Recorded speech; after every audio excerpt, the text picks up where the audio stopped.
an excuse to make more corsets and dress up? Maybe.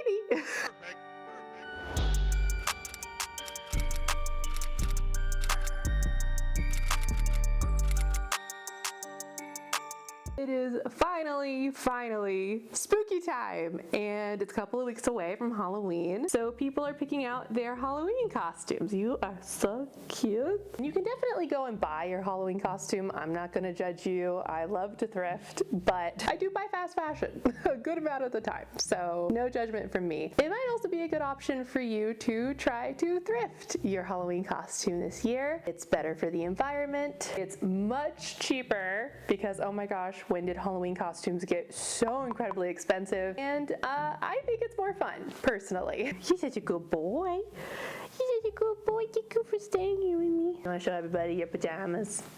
Look at these pajamas, they're Halloween pajamas. Since over the next 2 videos, I'm going to be thrifting 10 different items. Is my thing sticking out? Yep. I'm not going to be thrifting every piece for every outfit. I feel like that would just be wasteful because I personally am doing so many costumes. In this video specifically, there's only 1 to 2 thrifted items per costume. The rest of the things are just things that I already had in my wardrobe, and quite a few of them are just old pieces that I don't really wear anymore. So I feel like that could also be helpful.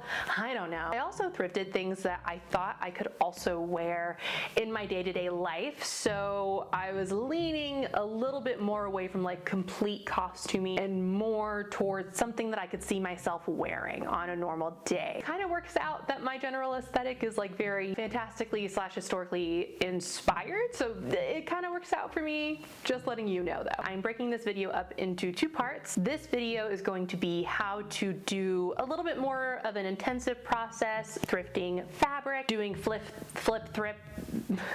Can I not talk? Thrift flips. What? Doing thrift flips on clothing to change it into a different piece of clothing. And the next video is going to be just taking clothing, either making very minimal or no changes at all to style it into a costume. I felt that they were different enough that they needed 2 different videos. Also, that's just like a lot of time. If I were to try to cram that into 1 video, I don't think I could. In this video, there are some pieces that I have made before, and if I have, I will direct you to those videos so that you can go watch them. But there are a couple pieces that I did make specifically for this video. So it's kind of a mix and match, but I will tell you where to go find those other videos if you want to learn how to make these pieces. That was a bit longer than I thought it was going to be. I tried to speed through that, but anyway, let's start. The first one might be my favorite one, I don't know, but it might be my favorite one. This corset that I made out of placemats. I did this a couple months ago. The video is up above and in the description, as I just said. Anyone who has watched one of my videos before has probably heard how obsessed I am with making corsets specifically out of placemats. I just think it's very easy, it's very simple based off of the size of them, and there's a lot of structure usually in placemats already put in there, so you can have a very structured garment without doing any extra work. I have about 3 to 4 more sets of thrifted corsets just like hanging out in my bedroom waiting to be made into corsets.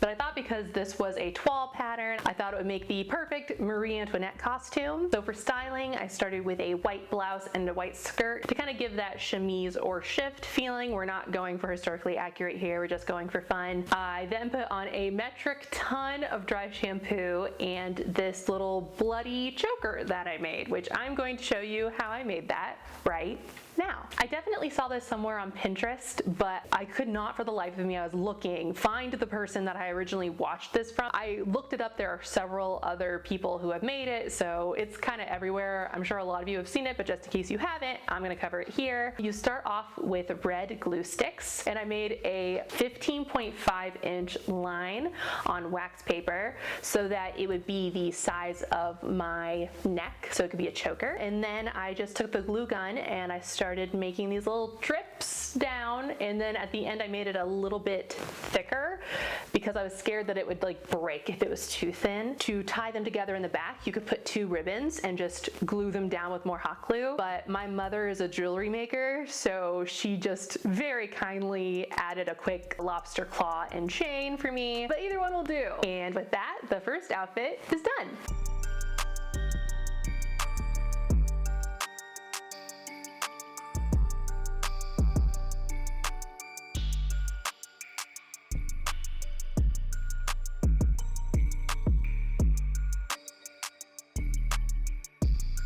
I feel like over the past couple of years, I've been seeing a lot of Marie Antoinette costumes, and I just think this is a really fun and crafty way to do that costume. The next piece is one that I made for this video, which is another corset. Wow, it's kind of a vest corset.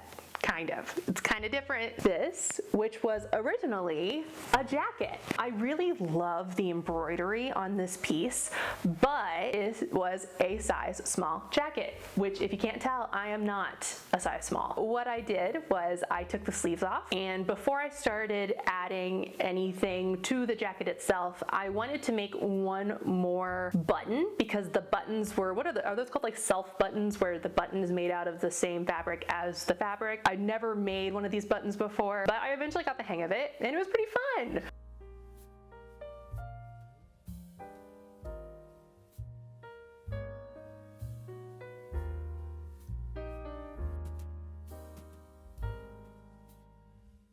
I then cut a couple inches of fabric from each sleeve to expand the sides. Sometimes if it's maybe a size down from you, you probably wouldn't have to add any extra fabric. Actually, there is a piece later that I will show you that it's so much easier. If you go one size down, I was going 2 sizes down, so I needed to add a little bit more fabric before actually making it a corset. I pinned the center front together and stitched that because I wanted side front lacings on each side because I really liked that look recently. I then added to the side seams and top stitched the lining down to make it look pretty on the inside. Tucked the side seams in, but kept them separate for the lacings.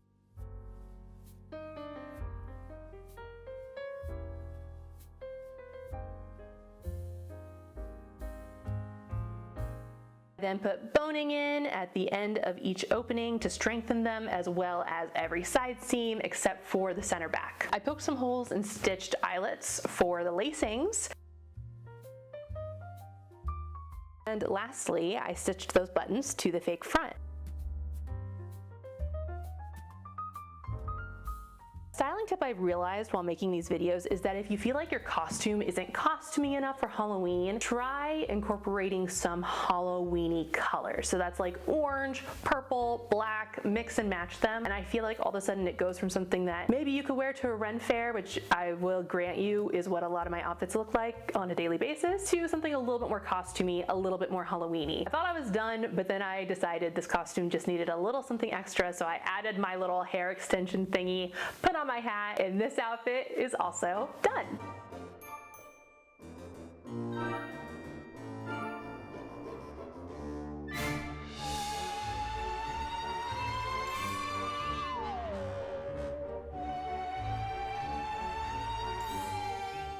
I actually really love the style of this corset slash vest because it reminds me of 1830s men's waistcoats, and I just think this would look so cute with like boots and a pair of trousers and kind of give that, like, I don't know, Mr. Darcy-ish vibes. I know that Mr. Darcy was technically earlier than that. Anyway, moving on to the next piece, which is not a corset.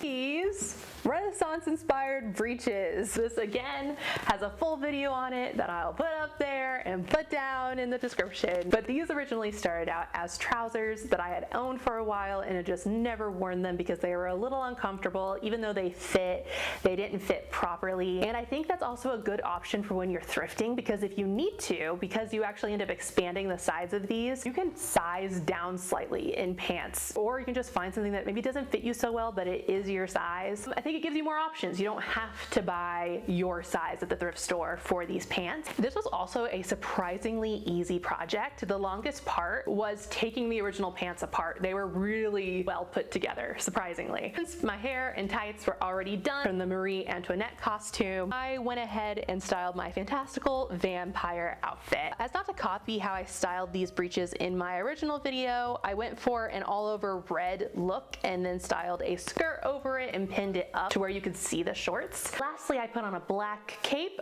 and the third outfit is done.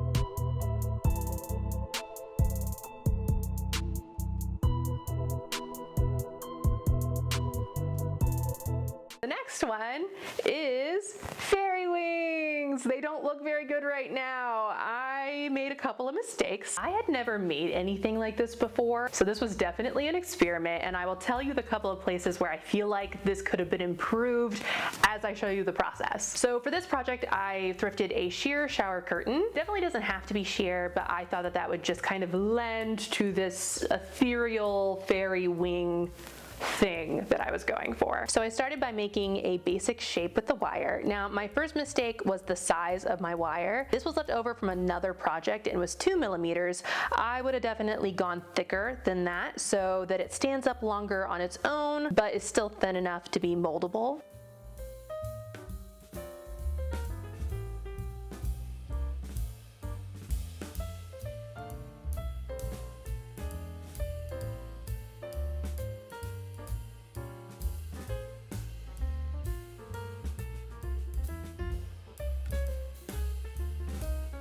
I then took my fabric and drew out the wing shape and added an inch all around. By the way, I really wanted to add another smaller wing on each side, but I have another plan for the rest of this fabric, so this is the best I could do. Then it was time to hot glue. This project has no sewing in it, and I immediately burned myself. But what I did here was turn the raw edges in twice around the wire, kind of like a hem on a skirt or pants, and then glued that down all around the edges. I didn't feel like this was enough detail, so I hot glued more wire around the edge and added some curled wire in the middle. Oh yeah, that's another thing. I always tried to either curl in or wrap my wire in a way to where it wasn't completely exposed, just for, you know, safety and comfort reasons. The little U shape I had made in the middle to stick into my corset was not strong enough, so at the end I just wrapped as much wire as I could around it to make it stronger. Like I said, stronger wire would have been great. I then still didn't feel they were good enough or detailed enough, so I went back in and painted some wing looking stuff with just cheap acrylic paint I have lying around.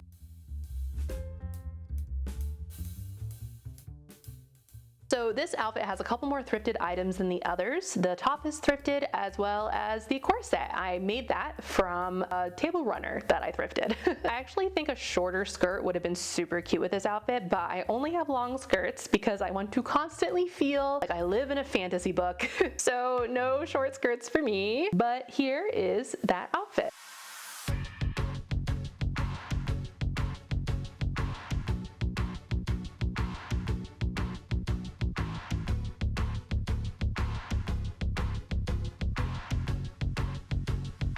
By the end of the day, because I've been wearing them for a while at this point, they definitely started to droop and just were like not malleable at all. They just didn't want to stay up. So again, thicker wire, good idea. My last idea was to kind of show you the easiest way to make a corset out of a thrifted item, which is a vest. Of course, it sounds very logical, and I'm sure a lot of you have thought of it, but when I figured that out, I was like, whoa, mind blown. Sometimes I'm not very smart. I actually did not thrift this vest specifically.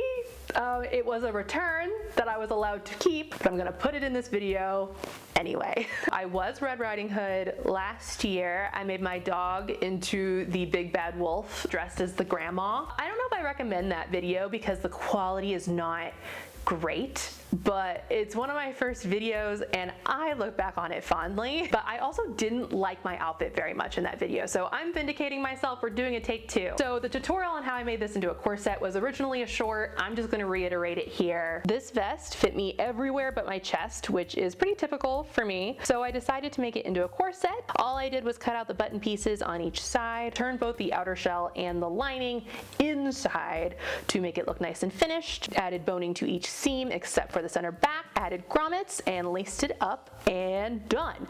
Like I said, so easy. So for styling, I had gotten kind of tired of layering a blouse underneath my corset, so I just did a long sleeve shirt. In fact, it's the one I'm wearing right now. I also layered a dress and then another skirt over it. Another tip that I've been kind of doing this whole time is just if you want something to feel more costumey, layer and layer and layer and layer. I lastly put on the quintessential red cape and the final outfit is done.